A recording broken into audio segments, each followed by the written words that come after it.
I would like to invite on this stage Stavriana Kofteros, amazing a woman who knows a lot of insights on how to scale startups from Cyprus. Stavriana, most probably the best person, who knows this market from within, like from the start, from the very beginning. Yura brought us the macro perspective, global perspective. Stavriana could also shed a light a bit on the local perspective. But what's importantly, we want this session to be interactive. Because Yura put a little bit fundamentals here. Now we want you to think, and based maybe on both speeches, to ask real questions on how to start. Listen, what you have in mind in terms of fundraising, especially building products and startup from Cyprus. I believe that Stavriana is the best fit to talk about it. Thank you. I guess we'll see about that at the end of this event. Hi, everybody. Thank you. Thank you, Women in Tech, for having me here. I'll attempt to provide a perspective of launching from a small island in the southeastern corner of the Mediterranean. But you know what? It's pretty much the same anywhere you are.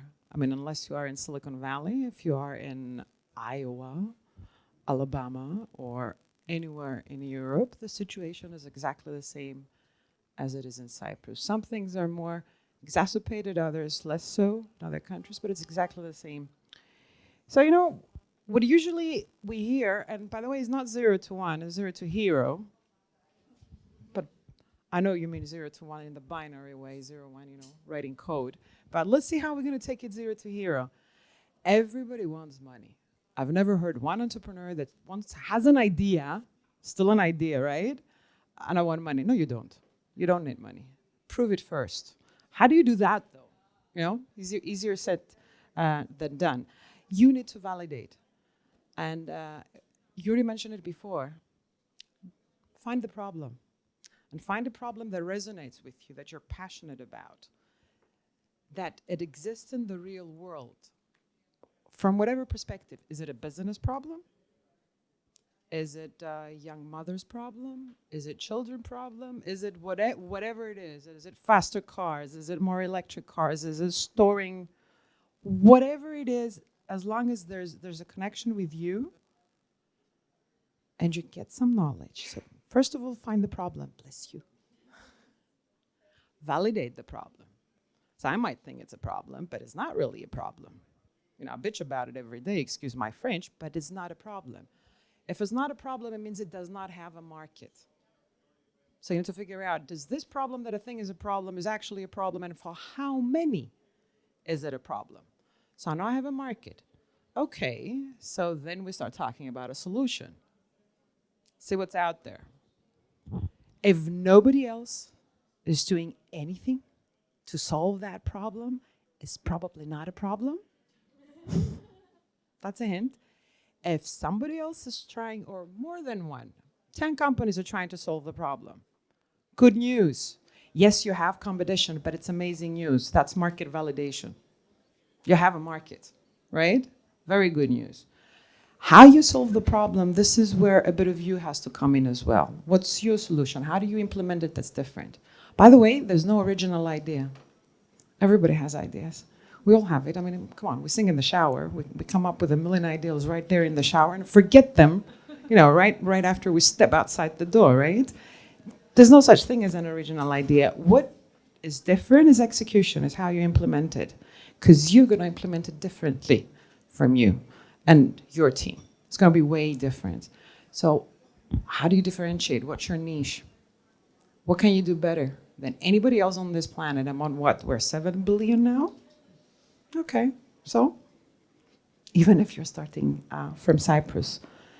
So basically, you need to fall in love with the problem, which means fall in love with the customer, not the product, not your solution. Listen to the customer, because they know.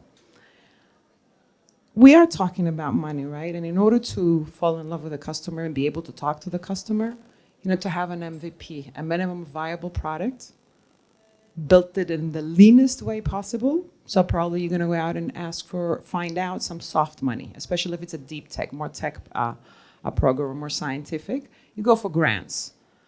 I'm not going to talk about the grants. You can Google them or chat GPT them, and all, you're going to have all the answers there. But in Cyprus, that would be the Research Innovation Foundation. So you can get some research, R&D, innovation grants to start testing, building, etc. So you actually have an MVP that you can get in touch with the customer. And here I mention customer, and this is the center of the universe, because the best investor is the customer.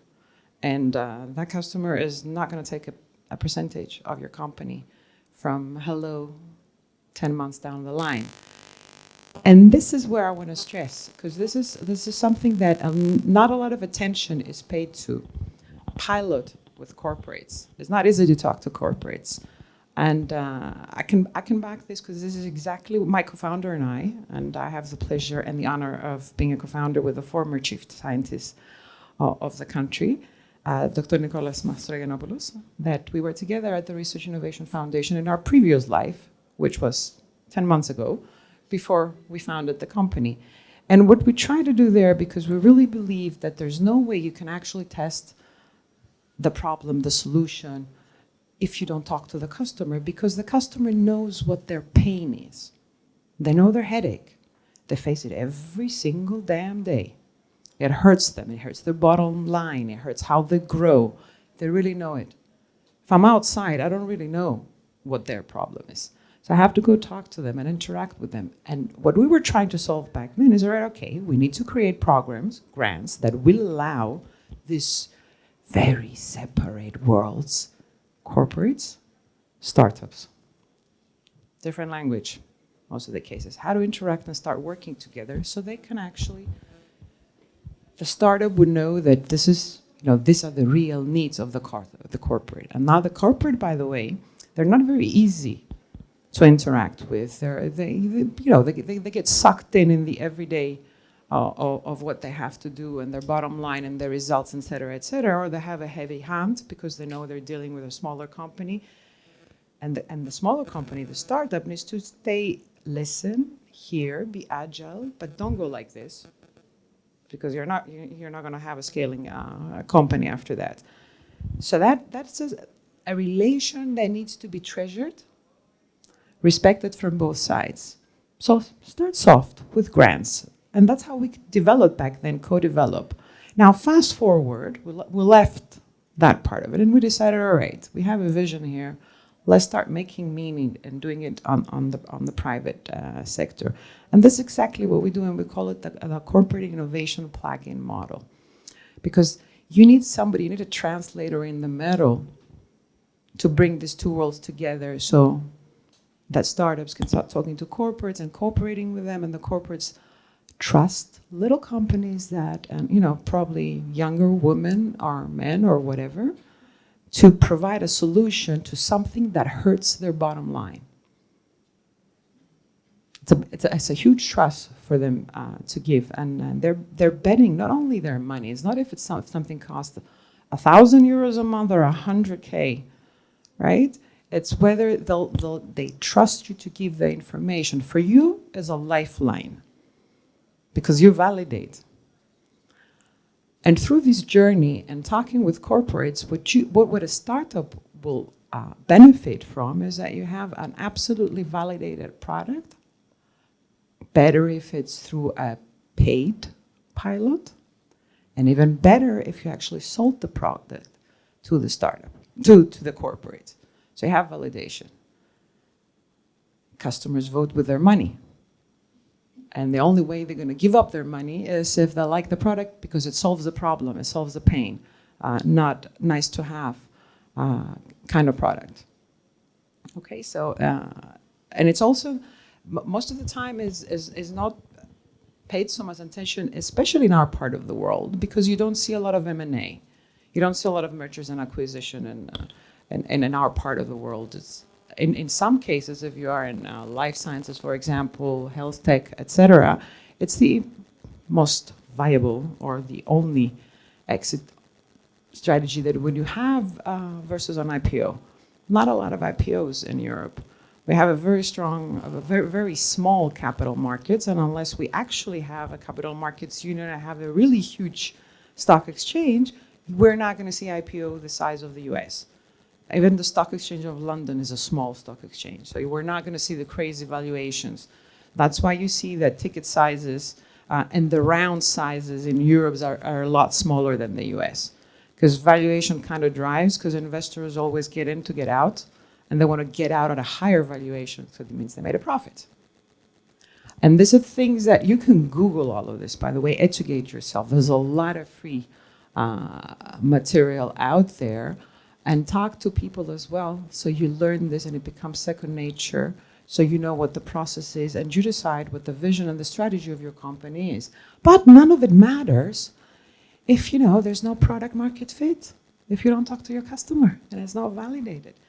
That's where it matters. And talking to corporates, especially if you are obviously I'm talking about B2B SaaS, and these are usually the highest valued startups. I don't know, you are a crazy lifestyle startup, but for them usually to succeed, they come from a well-capitalized market that can raise a lot and burn it on marketing, which is not really your everyday situation. Now you're going to tell me why all the rest is your everyday situation. No, you're right, it's not. But, nothing is easy. Everything is hard, especially in business. So choose your heart, basically. I'd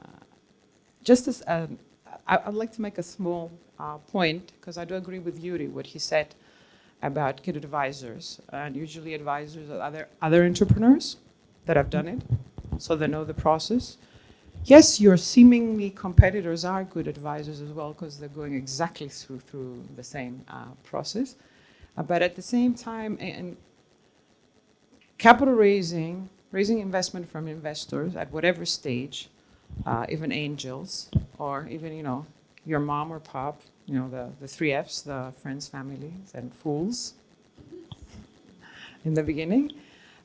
Talking to corporates, talking to potential customers, it's people's game. It's a reference game also. So build relations, follow up on relations. Don't demand their time, they're very busy. And one thing that we all have in common is that time is finite, it's 24 hours, that's it. The only thing you can do is choose how you're going to spend it. And these people are very busy, so if they're going to spend it, it needs to spend it. They need to feel like they're investing their time, even if it's 10 minutes. So add value to them. How can you help them? So that they're going to answer the phone when you call them, or they're going to answer your email when you call them. And when you're ready to raise from VCs, because you're not ready to raise from VCs when you have an idea in your head. When you're ready to raise from VCs, they'll reply. And that's what you want, a foot in the door to pitch. And resilience to last the next 6 to 10 months to raise around. It's a long game. It's not a sprint. It's a long game. So make sure, as I said, choose your heart. Everything is hard. Make sure it's something you're very passionate about. And, impossible is nothing if you believe it is.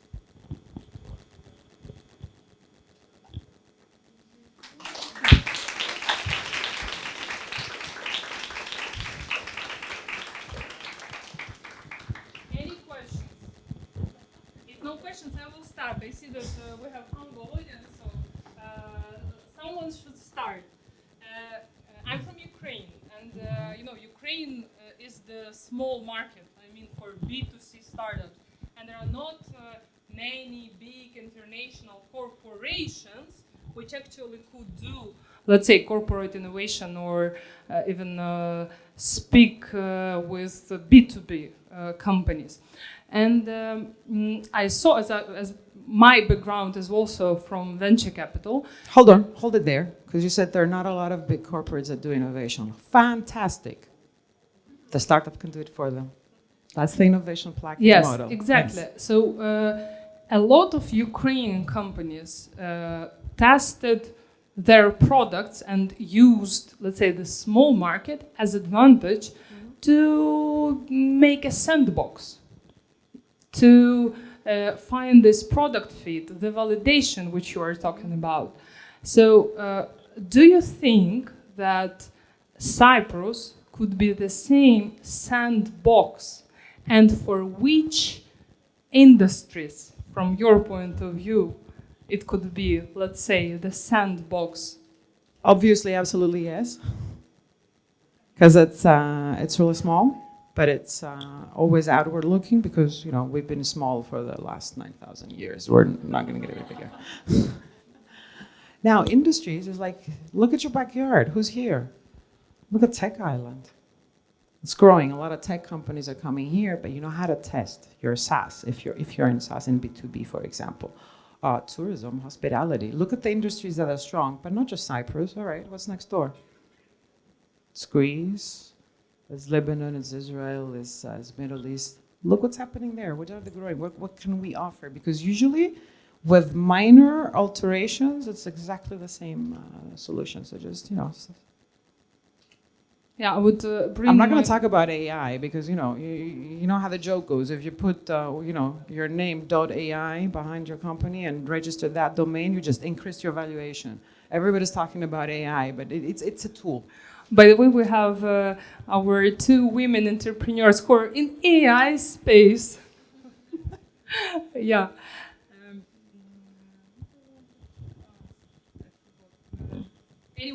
Anyone who wants to ask the question. What I wanted to bring my 5 cents on the companies, let's say, which are doing M&A.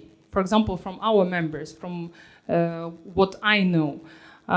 There are a lot of companies acquiring gaming, so video gaming companies here, and they are looking for, let's say, interesting companies because they are increasing, let's say, their products and services within the company.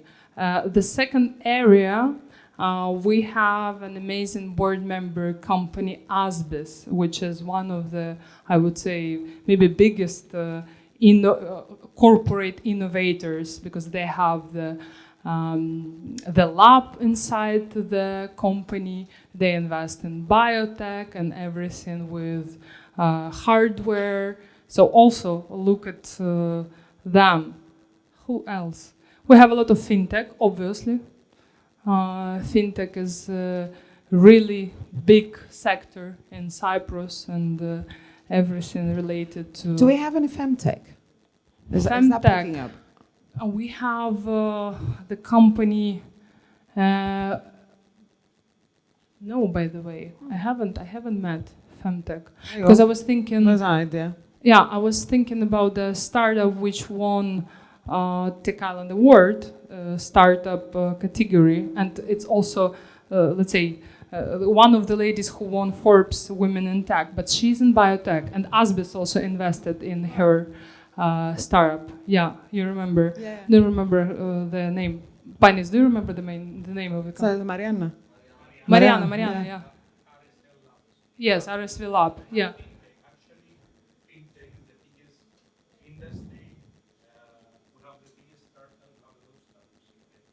Yes, fintech, yes, but actually, if you go to the Tech Island, the partner you created. Yes, Cyprus. Yeah, we have created on the deal room. We have created Cyprus Tech Ecosystem Map, and there are.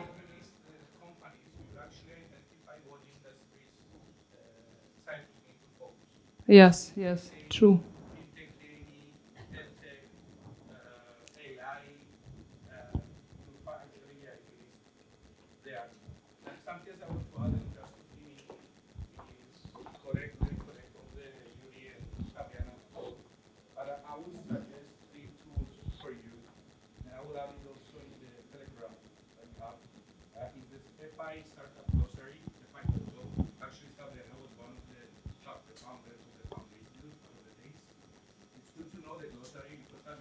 Thank you for pointing out my age.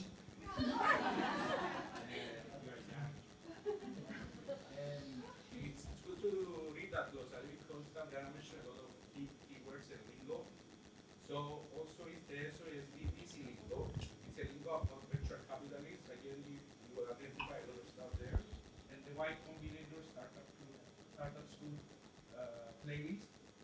There you will find a lot of material if you want to build a startup, especially launching in the US. That's it. Thank you, Panis. Can I make a question as a founder of the company and partner of Can you please? No, it's okay. Just to clarify, I mean, Cyprus is a small island.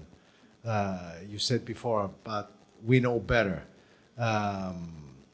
Corporates have two struggles. One, becoming more competitive is one thing. Like startups, they want to become more competitive by introducing innovative products, right? Similarly, corporates want to become more competitive. And also they are in everyday need to fix their operational functions, their operations. So cost and operations is a heavy bottleneck. You saw before that SaaS model is one on the top of the list with regards to investments by VCs. Why is Cyprus not small is on corporate services. So one thing that corporates trust at the beginning is their lawyers and their corporate advisors. So if now they want to change their formula and introduce a new service to them, actually they should bring the two closer together in order to provide new technologies that will create competitiveness. And obviously there are a lot of models, small, low-hanging fruits. I mean, a startup shouldn't produce something very complex. Eventually you will die because it's not can be translated easily. So these low-hanging fruits that are your products are also very much in need by corporates. And when you plug these, you provide a client to the startup, you increase your valuation, obviously by having one client. It's better to have one client than a small ticket. And that really counts to investors. So as Yuri said, funding later, expertise first. So in similar fashion, I believe Cyprus is huge because we have a lot of companies that in a pan-European level, and not only, that have been advised by our legal firms and our corporate services. So the juice is here. You just have to have the people that will open the doors and create that linkage between the two. When you have the linkage, then believe me, you will test it sooner than later. A lot of startups, they said, okay, I will prepare everything and then I will move into the market in order to, pitch my product. But eventually you see most of them that they go back to the blackboard. That means that if you do that soon enough and you don't do it when you're on the stage, when you're on the stage, you have one chance. Before you go to the stage, you have many. So by doing so, we have a validating model. We can increase the investability of the company, and hopefully we can introduce the ecosystem as an efficient tool for competitiveness and creating new economies of scale. So that's it. Thank you. I think that there was a question. You had a question before. Question. Two questions. So first, if I heard you right, that in Cyprus the most viable model is to piggyback corporate problems and solve problems for them if you want to start a startup. Because in my experience, or it was my impression, that because Cyprus is small, and whenever you go out actually talk to people, it takes a lot of time to validate statistically significant audience for your product.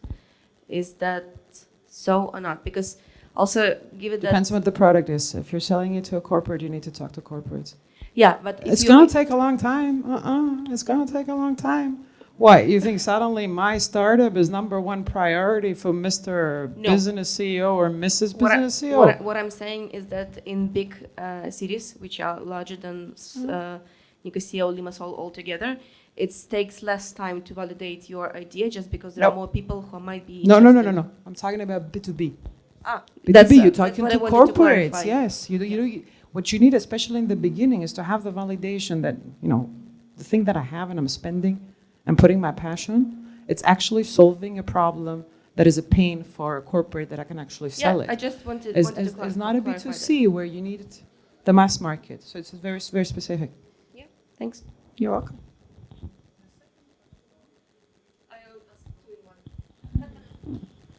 But do you think that Cyprus is relevant for B2C startups? Yes and no. And I want to say what I mean, because it's a very diverse population. I mean, look at Limassol. Come on, look at this room. We're in Cyprus, but it's not your typical kind of. So it's very diverse. So you can test in the beginning, but then to scale B2C, you have to go to the big markets and spend a lot of money in marketing. Different business model. Yes, and here comes VC investors, but there should be really skyrocket. Actually, we will have Tanya with B2C. You said here comes company. VC investors, and I see that Yeah. little doggy walking in. So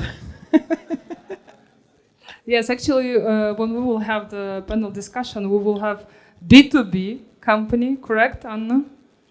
Yes, your company is B2B, and B2C startup. So it's really interesting match today. Any other questions? Use your time. Okay, good. good. Yes, thank you so much. Thank you It was so really much. Thank you, interesting. everybody.